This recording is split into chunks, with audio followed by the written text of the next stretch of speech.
And by the way, that is of course the main idea of the remaining transformations too, that we have some transformation with some properties, and these properties are basically the same properties as PCA under some given assumptions, meaning that we know that if we focus, so we transform the n-dimensional time series into an n-dimensional representation, but we know under some specific assumptions that if we focus on the first, say, C components in this new transformation representation, in this new transformed representation, then we, under some assumptions, lose less information than we just did than if we just did it on the original time series. Yeah, so the same idea now also for wavelet. Here is for wavelet. So the discrete wavelet transformation represents also a time series as a linear combination of wavelet functions, typically Haar wavelets. So here are so-called Haar wavelets. And very similar, as I said before, we compute here n components. And the property is again the more stationary. So this is now the basic assumption. The more stationary the time series is, the better is the approximation with fewer components than n components. Yeah. So DVT, discrete wavelet transformation, better works if we have long stationary parts in the time series. Yeah.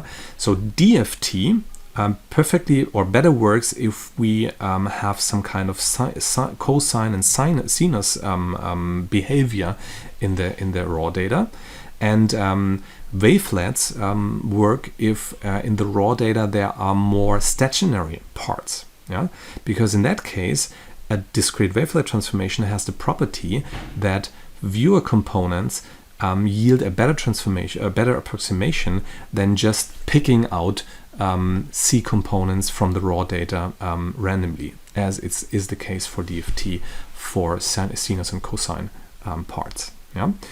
The distance on DVT components is also lower bound for the Euclidean distance and also for dynamic time warping distance on the original time series. The only downside here is that the time series are restricted to be of length 2 to the power of e for any for any I. We'll see why just on the next slide when we have a look at how the DVT, the DWT actually works. Of course, we can produce from any length time series of length 2 to the power of something by upsampling or downsampling, but that is a kind of limit. So it's not a killer argument, but it's at least some kind of limitation. This last property here. So how that works actually, so computing the discrete wavelet transformation. So for each odd index I, we compute the mean of the pairs xi and xi plus 1 and the offset xy minus the mean. Yeah? So we get for each pair of values in the time series, we get another pair of values, basically the mean and the offset. And we repeat this for the means that we get until there is only one mean value left, which is the mean of the original time series, basically.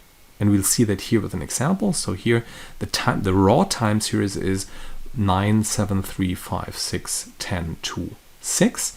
And in the first row, we take, well, for all odd index I, so 1, 3, 5, 7, we take, well, x1 and x2, the mean, which is the mean of 9 and 7 is 8, and the offset, which is x1 minus the mean, xi minus the mean, which is 9 minus 8, that is 1. Then for the second pair here, we have the mean of 3 and 4, which is 4. And 3 minus 4 is minus 1, that is the offset for the second part. Then we have 6, 8, which is the mean 8. And 6 minus 8 is minus 2. And we have 2 and 6 as the mean, or the mean of 2 and 6 is 4, and the offset is 2 minus 4, that is minus 2. Then we go on with the mean between the means here. So the two means are 8 and 6. So the mean of those two means is 6. And the offset is 8 minus 6 is 2. And here again we have the mean of 8 and 4, which is 6. And 8 minus 6 is 2. That is the second offset. And then we have the mean here of the means, which is 6. Yeah, 6 and 6, the mean of 6 and 6 is 6. And the offset is 0. And then we can keep the last mean and the offsets in reverse order of the computation. So the last was 6, 0. So 6, 0. Then we have the two offsets, 2, 2, 2, 2. And we have the offsets 1, minus 1, 2, minus 2, minus 2. Yeah, so we keep the last mean, which is the mean of the entire time series basically, and all the offsets that we get during the computations, which end up obviously in, if we put in n values, then we have n, one mean and n minus 1 offsets in that case. Yeah, if n is something which is 2 to the power of something. Yeah, obviously. Okay, and you may also see that if we have a lot of stationary things, then the offset will be around 0. Yeah, so the representation here, 6, is a very accurate thing. If we have a lot of zeros here, then 6 is a very accurate representation of a lot of things here. Yeah, and even if the offset is small, yeah, we can have at least, so yeah, I mean, we can have a good approximation of the original things from the mean and the offsets here, obviously. Yeah? So that is the basic idea. Property, as said before, the more stationary the time series is, the better it is to just keep, say, for example, the first 4 here as a new representation of this time series here. Yeah, because we focus on the mean and the offsets here. Yeah, okay.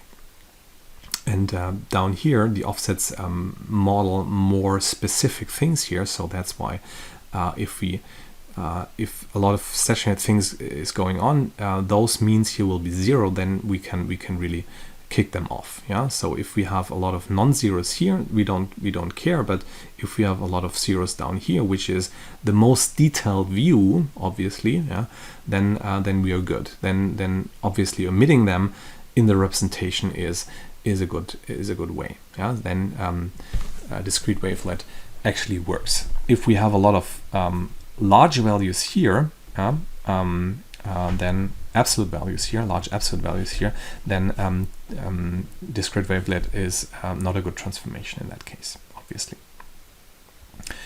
Yeah, and we can do that further on. So we could also do singular value decomposition. So instead of sinus and cosine functions or Haar wavelets, we can use so-called eigenwaves. In that case, we just compute the singular value decomposition of the corresponding time series. So take the time series as n-dimensional points and compute the singular value decomposition of the data matrix. Yeah? And the property, again, it minimizes the quadratic approximation error like PCA and SVD on high-dimensional data. We talked about that a lot, so we don't go into details here. The semantics of the components of SVD here, in that case, depends on the actual data. Yeah, so you see here for those different time series, we have different eigenwaves here. Yeah. And they are obviously completely different to sinus and cosine based functions or to wavelet-based functions, which are not data dependent. So SVD is a kind of data dependent thing.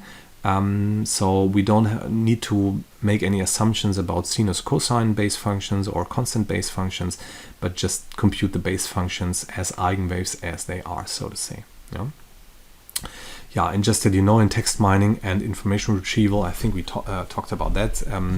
SVD as a feature extraction technique is also known as latent semantic indexing, where you just focus on the first eigenwaves or eigenvalues, in that case, of course, like PCA, but you do SVD instead of PCA.